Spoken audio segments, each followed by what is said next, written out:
আমরা স্পষ্টভাবে বলতে চাই, যে দেশ গণতন্ত্রে বিশ্বাস করে সে দেশে সাংবাদিকদের উপর নির্যাতনের কোনো স্থান নেই। আমরা ন্যায় বিচার চাই, প্রতিশোধ নয়।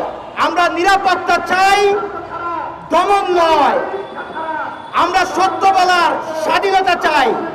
আমাদের সাংবাদিকদের বিরুদ্ধে করা মিথ্যা মামলা প্রত্যাহার করতে হবে এবং বহুদিন ধরে ঝুলে থাকা সাংবাদিকদের হত্যা মামলার দ্রুত বিচার নিশ্চিত করতে হবে। সংবাদপত্রের স্বাধীনতা কোনো করুণা বা অনুগ্রহ নয়। সংবাদপত্রের স্বাধীনতা একটি সংবিধান প্রদত্ত অধিকার। আমাদের সাংবাদিকদের যে বিভিন্নভাবে হয়রানি নির্যাতন করা হয় সেগুলো বন্ধ করতে হবে, সেটি আমাদের সরকারের কাছে দাবি। আমরা বলতে চাই, একজন সাংবাদিকের নিরাপত্তা মানে একটি দেশের গণতন্ত্রের নিরাপত্তা।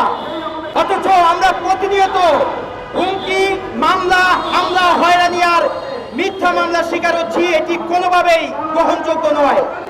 আমরা স্পষ্টভাবে বলতে চাই, যে দেশ গণতন্ত্রে বিশ্বাস করে সে দেশে সাংবাদিকদের উপর নির্যাতনের কোনো স্থান নেই। আমরা ন্যায় বিচার চাই, প্রতিশোধ নয়। আমরা নিরাপত্তা চাই, দমন নয়। আমরা সত্য বলার স্বাধীনতা চাই, সত্য বলার জন্য শাস্তি নয়। আজকের এই মানববন্ধন শুধু প্রতিবাদ নয়, এটি একটি জাতীয় দাবি। সরকার ও সংশ্লিষ্ট কর্তৃপক্ষের প্রতি আমাদের আহ্বান, সকল সাংবাদিক হত্যা মামলার দ্রুত বিচার নিশ্চিত করতে হবে।